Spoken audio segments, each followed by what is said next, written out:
All right, let's get into it. Forget everything you think you know about King Arthur, dusty castles, and knights in shining armor. Today, we're diving into a world where that legend gets a sleek, modern, high society makeover. Welcome to the absolutely glittering and incredibly dangerous world of CAMELOTROPOLIS. And we open with this little gem from our favorite wizard, Merlin. Tonight is a storm dressed in silk. I mean, come on, that just perfectly sets the stage, doesn't it? It tells you that underneath all the glamour, the champagne, a massive ancient conflict is just about to explode. You see, our setting isn't some kingdom of old stone, it's a kingdom of glass. The whole thing kicks off at this ridiculously lavish penthouse party. Picture a metropolis that glitters like a string of diamonds, a world built on power, wealth, and secrets buried so deep they've probably turned to diamonds themselves. Just imagine being there. The air literally smells of peonies and scandal. This isn't just some get-together, it's a hunting ground. The elite are all there, circling each other like what the story calls jeweled predators. Every smile is a negotiation. Every whisper could be a declaration of war. It's intense. So, let's meet the players, shall we? This is how those classic roles get a 21st century upgrade. Arthur Pendragon? He's no king with a sword, he's a charismatic kingmaker whose smile can sway senators. Guinevere is this magnetic socialite who could destroy empires with a well-placed word. Lancelot, of course, is the dangerous and maybe a little too handsome security chief. And on the other side of the board, you've got Morgana, the ruthless queen of a rival circle, and Merlin, this mysterious occult strategist, basically a ghost in a bespoke suit who talks to forces no one else can see.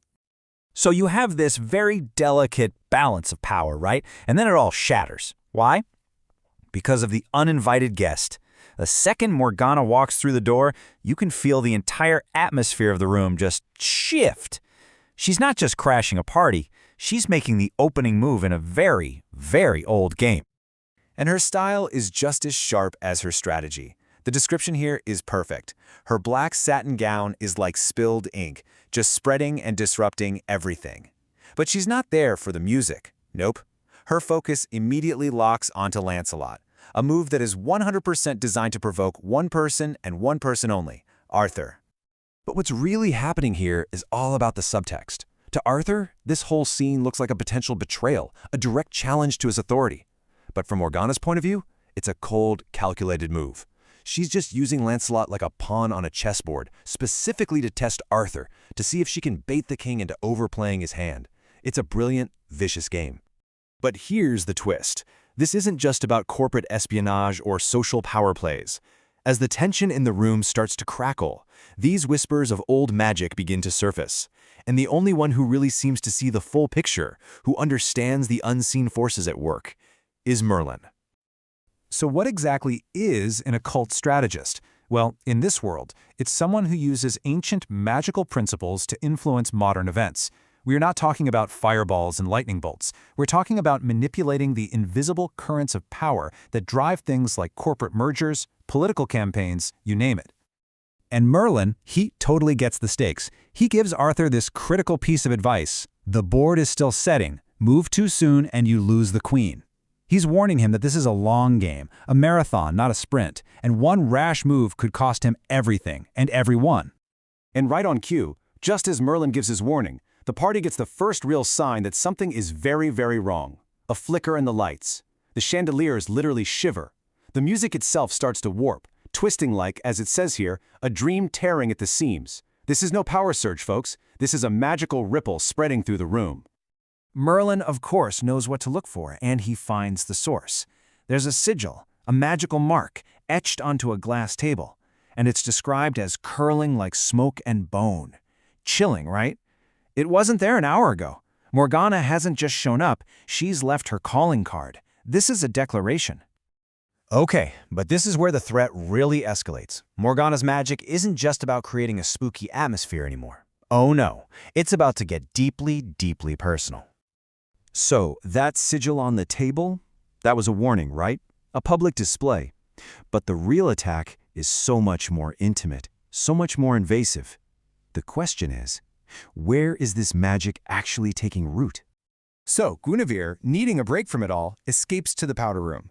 But when she looks in the mirror, she realizes she's not alone, because right there, on the inside of her wrist, is a faint mark. It's not ink, it's not a bruise, it's the same sigil from the table, and it's pulsing with this strange, unnatural heat.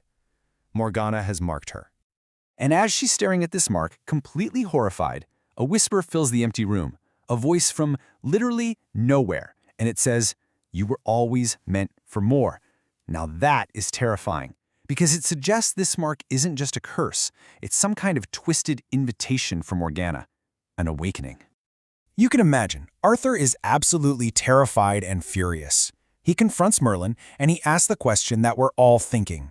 What is this? What is this invasive, personal magic? This is a whole new front in their war, and it's a dangerous one. And Merlin gives this absolutely horrifying explanation. Blood work, he says, the oldest kind. But then he clarifies, and this is the really scary part. She can use desire, hunger, fear, anything that stains. So Morgana's magic doesn't need blood. It feeds on the very emotions that fuel this high-stakes world. It weaponizes their ambition, their secrets, their desires. And with that terrifying new understanding, well, the evening's simmering conflict is about to boil over and explode. The subtle game is over. It starts with just this, a flicker, that single jolt of energy that makes everyone in the room stop and look up. Then it builds, a tremor. The building itself seems to shake, reacting to this magical energy that's about to hit its breaking point. And finally, a shatter. The moment all that contained energy is just violently released. And then, boom, glass rains down from the ceiling as the chandeliers just explode.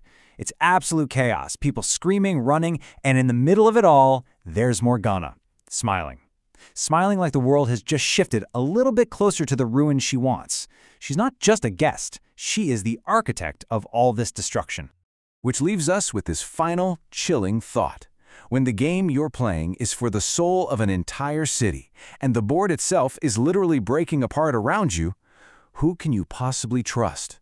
And that question perfectly captures the conflict, forcing us to question every single loyalty in the world of CAMELOTROPOLIS.